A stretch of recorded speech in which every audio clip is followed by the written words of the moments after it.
Hello दोस्तों, उम्मीद करता हूँ कि आप सब ठीक होंगे। हमारी आज की कहानी का शीर्षक है पिता का आशीर्वाद। काफ़ी वक़्त पुरानी बात है, जब मृत्यु का समय निकट आया तो पिता ने अपने एकमात्र पुत्र धनपाल को बुलाकर कहा कि बेटा, मेरे पास धन-संपत्ति नहीं है, मैं तुम्हें विरासत में क्या दूँ? पर मैंने जीवन भर सच्चाई और प्रामाणिकता से काम किया है, तो मैं तुम्हें आशीर्वाद देता हूँ कि तुम जीवन में बहुत सुखी रहोगे और धूल को भी हाथ लगाओगे तो वह सोना बन जाएगी। बेटे ने सिर झुकाकर पिताजी के पैर छुए। पिता ने सिर पर हाथ रखकर आशीर्वाद दिया और संतोष से अपने प्राण त्याग कर दिए। अब घर का खर्च बेटे धनपाल को संभालना था। उसने एक छोटी सी ठेला गाड़ी पर अपना व्यापार शुरू किया। धीरे धीरे व्यापार बढ़ने लगा। एक छोटी सी दुकान ले ली। व्यापार और बढ़ा।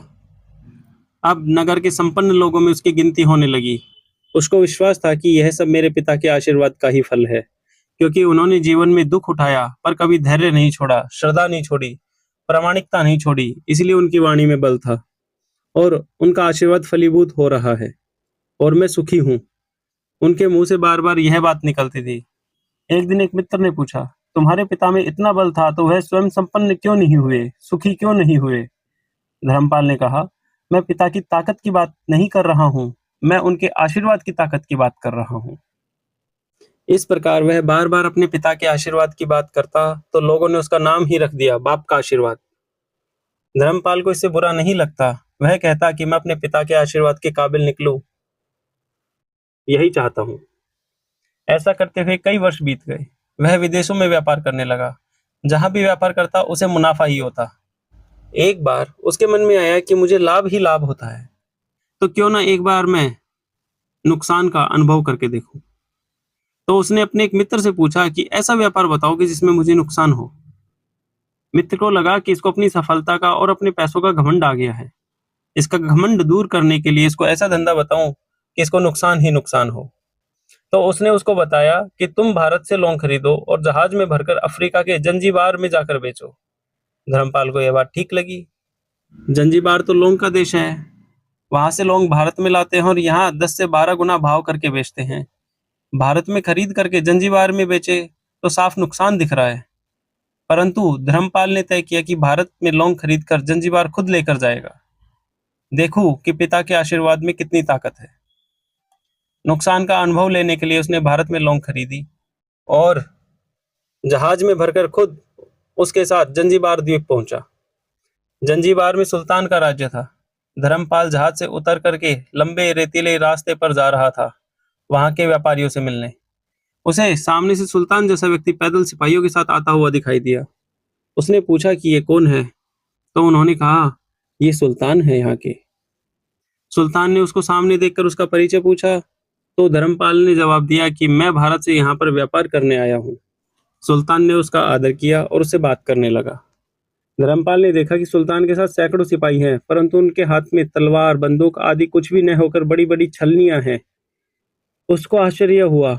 उसने विनम्रतापूर्वक सुल्तान से पूछा, आपके सैनिक इतनी छलनी लेकर कहाँ जा रहे हैं और क्यों जा रहे हैं? सुल्तान ने हंसकर कहा, बात यह है कि आज सवेरे मैं समुद्र तट पर घूमने आया था, तब मेरी उंगली में से एक अंगूठी यहाँ कहीं निकल कर गिर गई। अब रेत में अंगूठी कहाँ गिरी पता नहीं, तो इसलिए मैं इन सैनिकों को साथ लेकर आया हूँ। यह रेत छानकर मेरी अंगूठी उसमें तलाश करेंगे। धर्मपाल ने कहा, अंगूठी बहुत कीमती होगी। तो सुल्तान ने कहा, उससे अधिक कीमत वाले अनगिनत अंगूठी मेरे पास है, पर वह अंगूठी एक फकीर का आशीर्वाद है। मैं मानता हूं कि मेरी सल्तनत इतनी मजबूत और सुखी उस फकीर के आशीर्वाद से है। इसीलिए मेरे मन में उस अंगूठी का मूल्य सल्तनत से भी ज्यादा है। इतना कहकर के सुल्तान ने फिर पूछा, बोलो सेठ, इस बार आप क्या माल लेके आए हो? धर्मपाल ने कहा कि जी, लौंग लेके आया हूँ।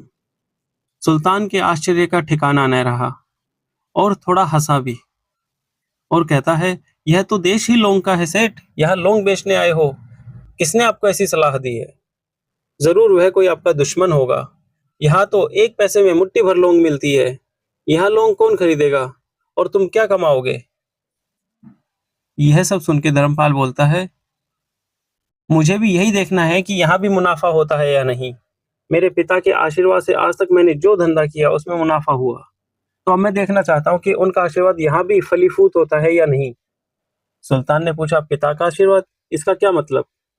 धर्मपाल ने कहा, मेरे पिता सारे जीवन ईमानदारी और प्रामाणिकता से काम करते रहे, परंतु धन नहीं कमा सके। उन्होंने मरते समय मुझे भगवान का नाम लेकर मेरे सिर पर हाथ रखकर आशीर्वाद दिए थे कि तेरे हाथ में धूल भी सोना बन जाएगी। ऐसा बोलते बोलते धर्मपाल नीचे झुका और जमीन की रेत से एक मुट्ठी भरी और सम्राट के सामने मुट्ठी खोलकर उंगलियों के बीच में से रेत नीचे गिराई तो धर्मपाल और सुल्तान दोनों का आश्चर्य का ठिकाना न रहा। उसके हाथ में एक हीरे जड़ित अंगूठी थी। यह वही अंगूठी थी जो सुल्तान की गुम हो गई थी। अंगूठी देखकर सुल्तान बहुत खुश हुआ। बोला, वाह खुदा, आपकी करामात का पार नहीं। आप पिता के आशीर्वाद को सच्चा करते हो। धर्मपाल ने कहा, फकीर के आशीर्वाद को भी वही परमात्मा सच्चा करता है। सुल्तान और भी खुश हुआ। धर्मपाल को गले लगाया और कहा, मांग सेठ, आज तू जो मांगेगा मैं दूंगा। धर्मपाल कहता है, आप 100 वर्ष तक जीवित रहें और प्रजा का अच्छी तरह से लालन पालन करें। प्रजा सुखी रहे, इसके अलावा और मुझे कुछ नहीं चाहिए। सुल्तान और भी अधिक खुश हुआ। उसने कहा, सेठ, तुम्हारा सारा माल मैं आज और अभी खरीदता हूँ और तुम्हें मुंह मांगी कीमत दूंगा। इस कहानी से शिक्षा मिलती है कि पिता के आशीर्वाद हो तो दुनिया की कोई भी ताकत तुम्हें पराजित नहीं कर सकती। माता पिता की सेवा का फल निश्चित रूप से मिलता है, आशीर्वाद जैसी और कोई संपत्ति नहीं। बालक के मन को जानने वाली माँ और भविष्य को संवारने वाले पिता, यही दुनिया के 2 महान ज्योतिषी हैं। अपने बुजुर्गों का सम्मान करें, यही भगवान की सबसे बड़ी सेवा है। अगर आपको हमारी कहानी पसंद आई हो तो हमारे वीडियो को लाइक और शेयर करें तथा हमारे चैनल स्टोरी स्टूडियो 2024 को सब्सक्राइब करें। धन्यवाद।